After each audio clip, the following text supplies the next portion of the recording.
انسان کو اپنی زندگی حقیقت کے آئینے میں گزارنے کی کوشش کرنی چاہیے۔ بہت ساری خوش فہمیوں سے، بہت ساری غلط فہمیوں سے اور بہت سارے دعووں سے اپنے آپ کو بچا کے رکھنا چاہیے۔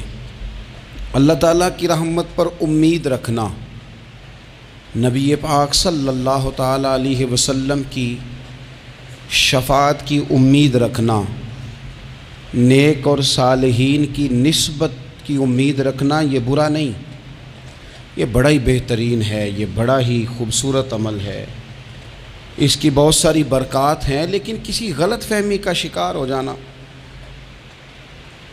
اور یہ ساری امیدیں وابستہ کر کے یا ان ساری باتوں کو پیش نظر رکھ کے بے عمل ہو جانا، اپنی زندگی کو امور خیر سے پیچھے کر لینا، یہ نہ صرف یہ کہ قابل تحسین نہیں بلکہ یہ قابل توجہ ہے، اس کی اصلاح کی ضرورت ہے۔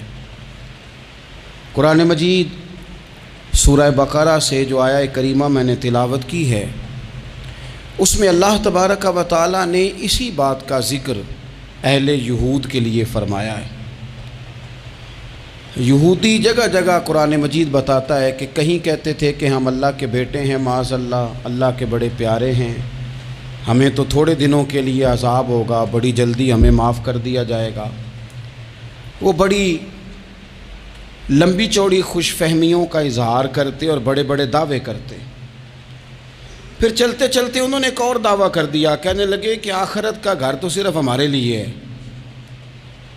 جنت میں صرف یہودی جائیں گے اور کوئی نہیں جائے گا۔ اللہ تبارک و تعالیٰ نے ان کے اس دعوے کا ذکر فرمایا ہے۔ یہ دیکھیں دعویٰ کتنا بڑا ہے کہ آخرت کا گھر تو صرف ہمارے لیے، فقط ہمارے لیے۔ مسلمان یہ دعویٰ نہیں کرتے۔ نبی پاک صلی اللہ تعالیٰ علیہ وسلم نے جب اس بات کا اظہار کیا ہے تو اس طرح کیا ہے، فرمایا جنتیوں کی 120 صفیں ہوں گی اور 80 میری امت کی ہوں گی۔ لیکن یہ بھی فرمایا کہ باقی لوگ بھی تو ہوں گے نا، ان کی 40 صفیں ہیں لیکن جنت میں دوسرے پچھلے لوگ بھی موجود ہوں گے۔ یہ دعویٰ نہیں کیا کہ صرف مسلمان جائیں گے، ان سے پہلے جو نبی اور ان کی ایماندار اور نیک امتیں گزری ہیں ان میں سے کوئی جنت میں ہی نہیں جائے گا، یہ نہیں فرمایا۔ لیکن یہ اس طرح کے دعوے بعض لوگ کرتے ہیں اور سنائی دیتے ہیں۔ تو یہودی بھی یہ کہا کرتے تھے کہ جنت تو خالص ہمارے لیے اور کوئی نہیں جائے گا اس میں۔ تو اللہ کریم نے فرمایا کل ان کانت لکم الدار الآخرۃ عند اللہ خالصۃ من دون الناس، اے محبوب علیہ السلام آپ ان سے فرما دیں اہل یہود سے کہ اگر آخرت کا گھر اللہ کے نزدیک باقی سب لوگوں کو چھوڑ کے خالص تمہارے لیے ہی ہے، سب کو چھوڑ کے صرف تمہارے لیے ہے آخرت کا گھر، تو فتمنوا الموت، تو پھر جنت میں تو مر کے جانا ہے نا، لہذا موت کی تمنا تو کرو۔ پھر کہو نا یا اللہ ہمیں موت دے تاکہ وہ جو تو نے ہمارے لیے اتنی بڑی چیز بنائی ہے ہم اس سے استفادہ کر سکیں۔ پھر تم موت کی تمنا کرو ان کنتم صادقین، اگر تم سچے ہو۔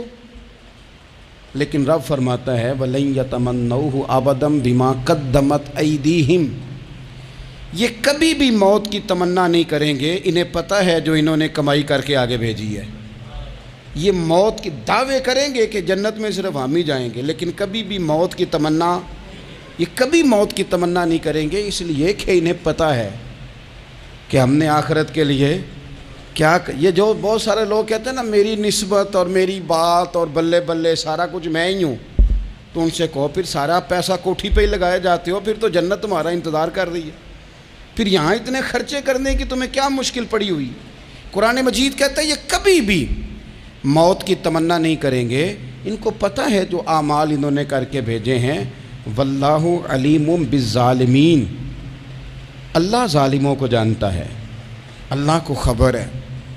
میرے نبی پاک صلی اللہ تعالیٰ علیہ وسلم نے فرمایا اگر یہودی موت کی تمنا کرتے، جب ان سے کہا گیا تھا نا کہ اگر آخرت کا گھر خالص تمہارے لیے ہے تو موت کی تمنا کرو، اگر اس مقام پر وہ موت کی تمنا کرتے تو اسی وقت سارے مر جاتے، ختم ہو جاتا معاملہ۔ اگر تمنا کر لیتے تو تمنا ہی نہیں کریں گے، خوش فہمیوں میں مبتلا ہونا، بڑی بڑی باتیں کرنا، بڑے بڑے دعوے کرنا، بڑے بڑے تذکرے کرنا، بڑی بڑی اعلانیہ گفتگو کرنا اور اپنے ہی خیال میں بڑا کچھ بن جانا، یہ سنجیدہ لوگوں کا طریقہ نہیں۔ میں نے کچھ آستانے اپنی آنکھوں سے دیکھے، وہ کہتے ہیں جناب ہمارے حضرت کی نسبت اور حضرت ساتھ بیٹھے مسکرا رہے ہیں، اتنی دیدہ دلیری تو نہیں نہ ہونی چاہیے۔